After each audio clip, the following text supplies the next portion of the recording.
Guys welcome to the JK study online. Guys मैं लाया हूँ आपके लिए एक important video on modern Indian history. तो guys India struggle for freedom का ये पार्ट सेकंड रहेगा। पार्ट फर्स्ट हमने अपलोड कर दिया था जिसमें हमने इसके फर्स्ट 20 क्वेश्चंस डिस्कस कर लिए थे। गाइस इस वीडियो के डिस्क्रिप्शन में भी मैं लिंक दे दूंगा जहाँ से आप उसको वॉच कर सकते हैं। ये बहुत इंपॉर्टेंट क्वेश्चंस हैं। आपको पहले फर्स्ट 20 जो हैं उनको देखना है, फिर इस वीडियो पे आना है अगर आपने अभी तक उसको नहीं देखा है। तो जिसने देख लिया है तो वो इसको देख सकता है। तो गाइज इस वीडियो के डिस्क्रिप्शन में लिंक मिल जाएगा आपको। और साथ में मैं आपको बता दूं, अगर चैनल पे फर्स्ट टाइम विजिट कर रहे हो तो चैनल को सब्सक्राइब कर लो ताकि इन फ्यूचर हमारी तरफ से कोई भी वीडियो आएगी तो आप उसको असेस कर पाओ सबसे पहले। तो गाइज आज का हमारा फर्स्ट क्वेश्चन रहेगा 21। The sepoy mutiny broke out on May 10 1857 at. आपको बताना है जो सिपाही मुटीनी थी जिसको रिवोल्ट ऑफ 1857 भी बोला जाता है, वो स्टार्ट कहाँ से हुआ था, वो कहाँ से ब्रोक आउट हुई थी। ठीक है, आपको ये बताना है। ऑप्शन ए है आपके सामने मेरठ से, ऑप्शन बी है ग्वालियर से, ऑप्शन सी है झांसी से, ऑप्शन डी है आगरा। आप राइट आंसर कमेंट करके मुझे बता सकते हैं। तब तक मैं आपको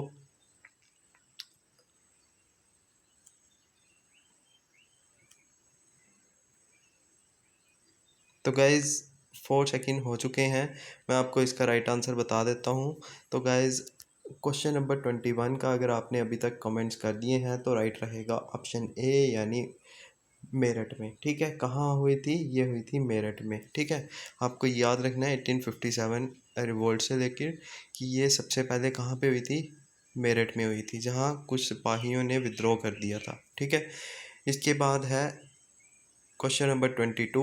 the program of swadeshi and boycott against the partition of Bengal was visualized by. ठीक है, आपसे पूछा गया है कि जो स्वदेशी और साथ में बाइकॉट हो रहा था उसको पार्टीशन ऑफ बंगाल को के खिलाफ उसको विजुलाइज किसने किया था। ठीक है, पार्टीशन ऑफ बंगाल की जब बात होगी तो आपको याद रखना है ये कब हुआ था, ये हुआ था 1905 में। ठीक है, किसके टाइम पे, लॉर्ड कर्जन के टाइम पे, ये आपको याद रखना है। ठीक है, लेकिन यहाँ आपसे पूछा है कि जो पार्टीशन ऑफ बंगाल तो हो चुका था, उसके खिलाफ जो स्वदेशी एंड बाइकॉट मूवमेंट चल रही थी उसको विजुलाइज किसने किया था।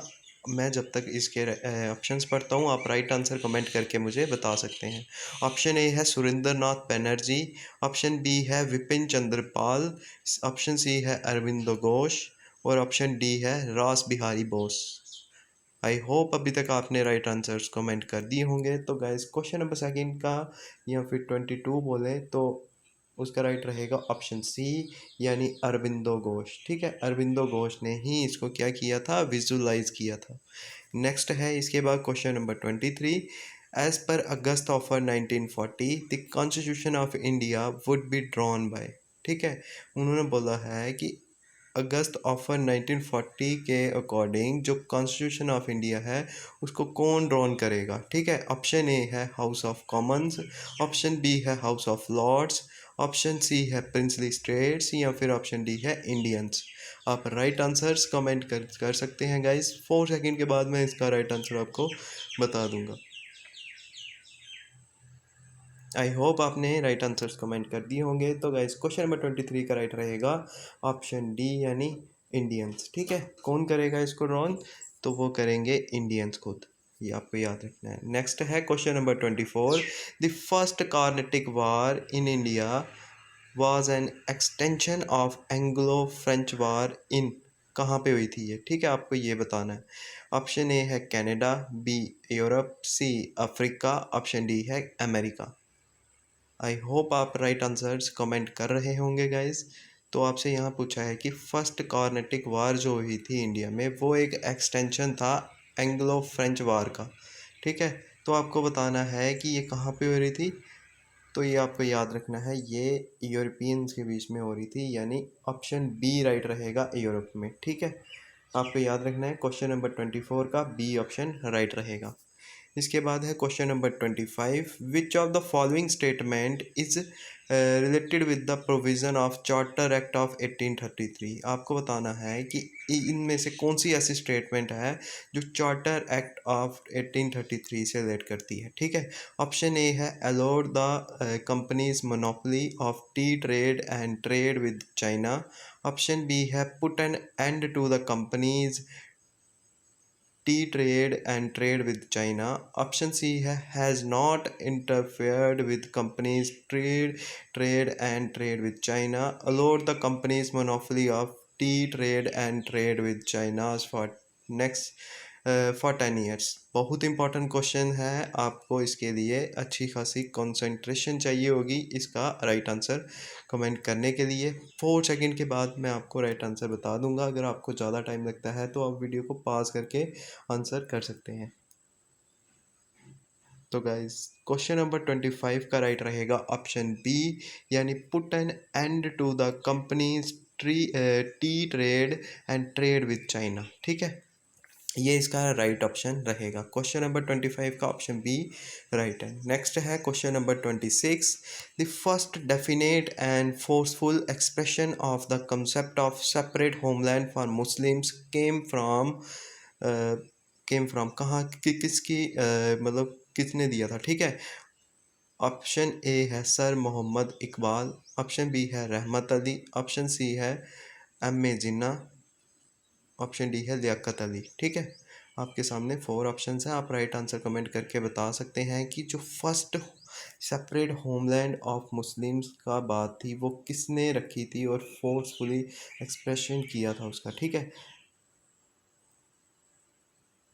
ये इसको इसी स्टेटमेंट को कैचर ऑफ आइडिया पाकिस्तान भी बोला जाता है। ठीक है, तो गाइज इसका राइट आंसर आप कमेंट करके बता सकते हैं। तब तक मैं आपको बता देता हूँ, जो फर्स्ट टाइम पाकिस्तान का आइडिया दिया था ना एक, वो दिया था रहमत अली ने। ठीक है, आपको याद रखना है। ठीक है, इनके एक ब्रदर भी थे, लेकिन आपको याद रखना है रहमत अली का नाम, इन्होंने पाकिस्तान का आइडिया दिया था। ठीक है, लेकिन इसको फोर्सफुली एक्सप्रेशन जो हम बोल सकते हैं कैचर ऑफ, इसको मतलब कैच करके एकदम से लोगों को बता दिया था अपने मासिस को, तो वो बताया था सर मोहम्मद इकबाल ने। तो राइट रहेगा इस क्वेश्चन का 26 का ऑप्शन ए, यानी सर मोहम्मद इकबाल। ठीक है, तो नेक्स्ट है इसके बाद question number 27, the young Nanu had a keen mind and was sent to a famous scholar dash, कहाँ पे किया गया। फिर इसके बाद Asan at Karunagappally a village 50 miles away from his home at the age of 21। ठीक है, आप राइट आंसर कमेंट करके मुझे बता सकते हैं। तो गाइस 27 का जो राइट है, अगर आपने अभी तक आंसर कर दिया है या नहीं किया तो आप पास कर सकते हैं। तो मैं जल्दी से आपको 27 का राइट बता देता हूँ। इसका राइट रहेगा, ये बात चल रही थी किसकी, ऑप्शन बी, यानी कुमाम पिली रमन पिल्लाई की। ठीक है, ये आपको याद रखना है। 27 का ऑप्शन बी राइट है। इसके बाद है question number 28, sir Syed was a profit of education, who said this. ठीक है, ये स्टेटमेंट किसने दी थी, आपको सिंपली पूछा हुआ है कि जो सर सैयद अहमद खान थे वो एक प्रॉफिट थे एजुकेशन के। ऑप्शन ए है महात्मा गांधी ने बोला था, ऑप्शन बी है श्री नारायण गुरु ने बोला था, ऑप्शन सी है चिदम्बा स्वामीकल ने बोला था, या फिर तिलक ने, तिलक यानी बाल गंगाधर तिलक। ठीक है, तो आप राइट आंसर कमेंट करके बता सकते हैं गाइस। 4 सेकंड के बाद इसका मैं राइट आंसर आपको बता दूंगा। आई होप आपने राइट आंसर्स कमेंट कर दिए होंगे गाइस। तो क्वेश्चन नंबर 28 का राइट रहेगा ऑप्शन ए, यानी महात्मा गांधी। ठीक है, तो 28 का ए ऑप्शन राइट है। इसके बाद question number 29, which of the following leader organize the non cooperation movement. आपको बताना है इनमें से कौन सा लीडर था जिसने नॉन कॉपरेशन मूवमेंट जो थी, जिसको हिंदी में क्या बोलते थे, असहयोग आंदोलन। ठीक है, तो 29 का आप राइट आंसर कमेंट करके बता सकते हैं। तब तक मैं आपको असहयोग आंदोलन यानी नॉन कॉपरेशन मूवमेंट के बारे में बता देता हूँ। नॉन कॉपरेशन मूवमेंट जिसको 1920 में चलाया गया था, ये आपको याद रखना है, ब्रिटिश गवर्नमेंट के साथ कॉपरेट नहीं करने के लिए। और आपको अगर अभी आपने इसका राइट आंसर कमेंट कर दिए हैं तो मैं आपको बता दूं ये मूवमेंट चलाई थी किसने, MK गांधी यानी मोहनदास करमचंद गांधी जी ने। ठीक है, तो ऑप्शन सी राइट रहेगा 29 का। इसके बाद है question number 30, why was the second round table conference failed. आपको बताना है कि जो सेकेंड राउंड टेबल कॉन्फ्रेंस थी जिसमें गांधी जी ने भी पार्टिसिपेट किया था, हमने लास्ट वीडियो में पढ़ा था। ठीक है गाइज, अगर आपने फर्स्ट वीडियो नहीं देखी है वो देखना बहुत ज़रूरी है, फिर ही आपका पूरा एक प्रैक्टिस कंप्लीट हो पाएगी मॉडर्न इंडिया की। ठीक है, तो गाइज क्वेश्चन नंबर 30 का उन्होंने पूछा है कि ये क्यों फेल हुई थी सेकेंड राउंड टेबल कॉन्फ्रेंस। जब तक मैं ऑप्शंस पढ़ता हूँ आप राइट आंसर कमेंट करके मुझे बता सकते हैं। ऑप्शन ए है priority to be given to communal questions, suspension of civil disobedience movement, grant of dominion status, और या फिर date of transfer of power. ठीक है, तो गाइज अगर अभी तक आपने राइट आंसर्स कमेंट कर दिए हैं तो मैं बता दूं इसका राइट रहेगा ऑप्शन ए यानी priority to be given to communal questions. Communal questions उनके पूछे जा रहे थे जहां पे डिवाइड की बात की जा रही थी कि इनकी जो वोटिंग है वो अलग से होगी, इनकी जो लीडर्स है वो अलग से होगा। ठीक है, मतलब हिंदू मुस्लिम यूनिटी को यहाँ पे ब्रेक करने की बात की जा रही थी, इसीलिए गांधी ने इसको नहीं माना था और ये अनफ्रूटफुल ही रही थी, इसमें कोई डिसीजन नहीं ला पाए थे। ठीक है, इसके बाद क्वेश्चन नंबर 31 है हमारा, my strongest bulwark is gone lamented Mahatma Gandhi on the death of. ठीक है, ये स्टेटमेंट किसने दी थी। ठीक है, स्टेटमेंट है my strongest bulwark is gone lamented Mahatma Gandhi on the death of. किसने दी थी, ये आपको याद रखना है, ये स्टेटमेंट दी थी महात्मा गांधी ने। ठीक है, ये भी पूछा जा सकता है, लेकिन किस किस के लिए वो बोला था इन्होंने ऐसा। तो आपके सामने 4 ऑप्शंस हैं, जब तक मैं इनको पढ़ूंगा आप राइट आंसर कमेंट करके बता सकते हैं। ऑप्शन ए है गोपाल कृष्ण गोखले, ऑप्शन बी है मोतीलाल नेहरू, ऑप्शन सी है फिरोज शाह मेहता, ऑप्शन डी है बाल गंगाधर तिलक। तो अगर आपको नहीं पता है तो ऑप्शन ए जो है ये महात्मा गांधी के पॉलिटिकल गुरु हैं। ठीक है, पॉलिटिकल टीचर या गुरु, ये आपको याद रखना है। ठीक है, तो इस क्वेश्चन का राइट क्या रहेगा वो मैं आपको बता देता हूँ। ये हुआ था बाल गंगाधर तिलक की लाठी चार्ज में जब डेथ हो गई थी थोड़े दिनों के बाद, तो उसमें उन्होंने ये स्टेटमेंट दी थी। तो क्वेश्चन नंबर 31 का राइट रहेगा ऑप्शन डी यानी बाल गंगाधर तिलक। ठीक है, नेक्स्ट है इसके बाद question number 32, which of the following influence the makers of Indian constitution. उनमें से आपको बताना है कि इंडियन कॉन्स्टिट्यूशन जब बन रहा था उसके मेकर्स जो थे, बनाने वाले जो थे, उनको किसने इन्फ्लुएंस किया था। ठीक है, ऑप्शन ए है कॉन्स्टिट्यूशन ऑफ चाइना ने, द कॉन्स्टिट्यूशन ऑफ यूएसएसआर, ठीक है, यूएसएसआर प्रेजेंट डे रशिया। ठीक है, तो the constitution of USA, the constitution of Japan. ठीक है, आप राइट आंसर कमेंट करके बता सकते हैं मुझे, तो मैं जब तक बता दूं कॉन्स्टिट्यूशन ऑफ चाइना की, तो ये तो है ही नहीं। ठीक है, कम्युनल गवर्नमेंट है यहाँ पे अभी भी, तो यहाँ पे तो ये तो हो ही नहीं सकता है। ठीक है, और जहाँ तक बात है ना इन तीनों की, इनका थोड़ा थोड़ा इन्फ्लुएंस रहा था, लेकिन आपको बताना है कि सबसे ज़्यादा इन्फ्लुएंस। ठीक है, ऐसे जैसे क्वेश्चंस में अगर ऐसा क्वेश्चन आ जाता है तो इसमें आपने देखना है जिसका सबसे ज़्यादा इन्फ्लुएंस रहा था, तो वो किसका रहा था, कॉन्स्टिट्यूशन ऑफ यूएसए का। ठीक है, तो क्वेश्चन नंबर 32 का राइट रहेगा ऑप्शन सी यानी यूएसए का कॉन्स्टिट्यूशन। ठीक है, इसके बाद है question number 33, who was the chairman of drafting committee of constitution of India. ठीक है, आपको बताना है जो ड्राफ्टिंग कमेटी के चेयरमैन थे इंडियन कॉन्स्टिट्यूशन के, उनका क्या नाम था। ऑप्शन ए है एम मकसूद, ऑप्शन बी है B R Ambedkar, option C है मोहम्मद अली जिन्ना, ऑप्शन डी है वीपी मेनन। आप राइट आंसर कमेंट करके बता सकते हैं गाइस मुझे, मैं विद इन 3 सेकेंड्स आपको इसका राइट आंसर बता दूंगा। आई होप आपने इसका राइट आंसर कमेंट कर दिया होगा। तो गाइस क्वेश्चन नंबर 33 का राइट रहेगा ऑप्शन बी यानी बी आर अम्बेडकर। ठीक है, वो बी आर अम्बेडकर ही थे जो चेयरमैन थे ड्राफ्टिंग कमेटी के। ठीक है, ये आपको याद रखना है।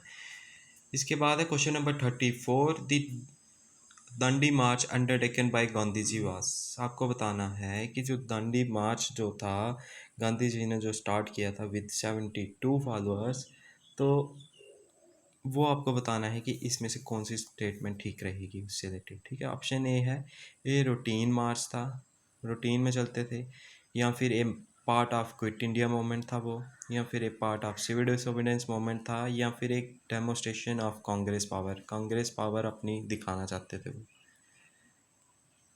तो गाइज़ अगर आपने अभी तक इसका राइट आंसर कमेंट कर दिया है तो गाइज़ मैं आपको बता दूँ इसका राइट रहेगा ऑप्शन सी, यानी ये सिविल डिसोबीडियंस मूवमेंट का ही पार्ट था। ठीक है, तो क्वेश्चन नंबर 34 का ऑप्शन सी राइट रहेगा।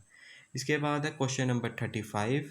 As per the act of 1919 the council of India would consist of minimum of 8 and maximum of dash members. आपको बताना है कि जो एक्ट ऑफ 1919 था काउंसिल ऑफ इंडिया, जिसको मॉन्टेग्यू चैम्फर्ड्स रिफॉर्म्स भी बोला जाता है, उसने वुड कंसिस्ट ऑफ, वो कंसिस्ट करता था minimum of 8 and maximum of dash members, कम से कम 8 और ज़्यादा से ज़्यादा कितने मेंबर्स होने चाहिए। ठीक है, ऑप्शंस में जब तक पढ़ता हूँ आप राइट आंसर कमेंट करके मुझे बता सकते हैं। ऑप्शन ए है 15, ऑप्शन बी है 12, ऑप्शन सी है 10, ऑप्शन डी है 20। आई होप अभी तक आपने राइट आंसर्स कमेंट कर दिए होंगे। तो गाइज क्वेश्चन नंबर 35 का रहेगा राइट ऑप्शन बी, यानी मैक्सिमम कितने होने चाहिए 12 और मिनिमम होने चाहिए 8। ठीक है, तो गाइज़ अगर आपको हमारी वीडियो अच्छी लगती है तो लाइक, आप जितने भी अभी लाइव देख रहे हैं कम से कम सब इसको लाइक करके ज़रूर जाइएगा। ठीक है, नेक्स्ट है इसके बाद question number 36। The author of a nation in the making was, कौन थे ऑथर? तो बुक का नाम है a nation in the making. ठीक है, ऑप्शन ए है S N Banerjee, option B है महात्मा गांधी, ऑप्शन सी है ह्यूम यानी ए ओ ह्यूम। ठीक है, ऑप्शन डी है तिलक यानी बाल गंगाधर तिलक। ठीक है, 4 ऑप्शन है आपके सामने, आप राइट आंसर कमेंट करके मुझे बता सकते हैं। विद इन 4 सेकेंड्स में आपको इसका राइट आंसर कमेंट करके या फिर यहाँ पे आपको शो कर दूंगा। ठीक है, तो गाइस क्वेश्चन नंबर 36 का राइट रहेगा, अगर आपने कमेंट कर दिया है तो क्वेश्चन नंबर 36 का ए ऑप्शन राइट रहेगा। सुरेंद्र नाथ बैनर्जी ने ही लिखी थी ए नेशन इन द मेकिंग। ठीक है, तो इसके बाद है question number 37। Under pressure from his family Nanu married dash the daughter of traditional village doctor. ठीक है, आई होप आपको ये क्वेश्चन समझ आ गया होगा। तो गाइज़ इसमें आपको याद रखना है ए और साथ में बी ऑप्शंस लगभग सेम ही लिख दिए हैं, तो इनको आप समझ लीजिए कि इस क्वेश्चन के 3 ही ऑप्शन थे। ठीक है, इसको काट लीजिए और ये ऑप्शन ए है। ठीक है, आपको याद रखना है। तो आप राइट आंसर कमेंट करके बता सकते हैं guys.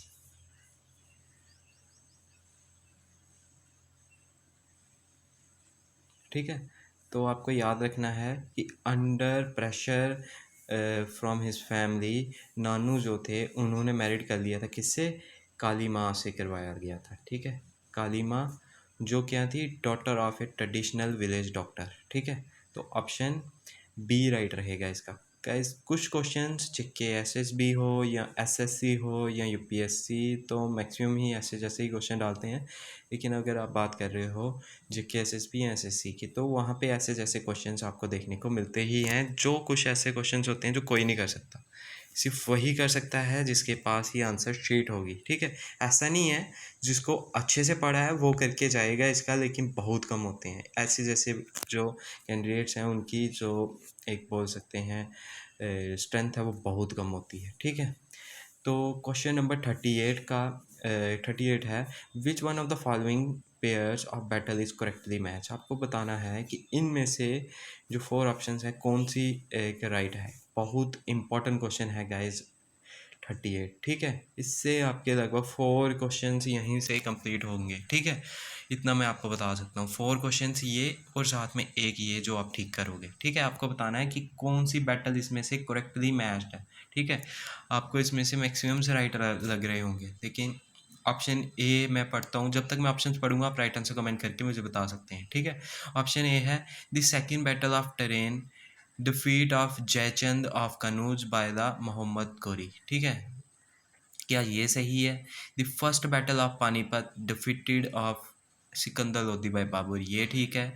The battle of Chausa, defeat of Humayun by Sher Shah, ये ठीक है। या फिर the battle of Khanwa, defeat of Rana Pratap by Akbar, या ये ठीक है, ठीक है। तो गाइज़ अगर आपने राइट आंसर कमेंट कर दिया है तो मैं वन बाय वन आपको इनका बताता हूँ। जो फर्स्ट बैटल थी ना ट्रेन की, वहाँ पे पृथ्वीराज चौहान, ठीक है, नाम सुना होगा, अभी मूवी आई है उनकी, आप उसको भी देख सकते हैं। हिस्ट्री बेस्ड मूवीज़ जो होती हैं बहुत इंटरेस्टिंग होती हैं, आप जाके उनको देख सकते हैं। मोहनजोदारो जो बजट तो शायद बहुत अच्छा था, इतना अच्छा परफॉर्म नहीं कर पाई थी, लेकिन बहुत अच्छी मूवी थी मोहनजोदारो, या फिर ऐसी ऐसी जो भी आती रहती हैं, ठीक है। तो आपको याद रखना है जो बैटल ऑफ ट्रेन थी ना, ये मोहम्मद गौरी और साथ में हुई थी पृथ्वीराज चौहान के बीच में। फर्स्ट बैटल में तो पृथ्वीराज चौहान जीत गए थे, लेकिन सेकंड में हार गए थे, तो यहाँ पे जयचंद की बात तो है ही नहीं। तो ऑप्शन ए तो यहाँ पे राइट हो ही नहीं सकता। ऑप्शन बी को पढ़ लेते हैं, the first battle of Panipat. तो हमें पता है जो फर्स्ट बैटल ऑफ पानीपत थी वो बाबर और इब्राहिम लोदी के बीच में हुई थी। तो सिकंदर तो नहीं थे, वो तो उनसे पहले थे, उनके फादर थे, ठीक है। तो इनसे भी नहीं हुई होगी, तो ये भी होगी गलत, ठीक है।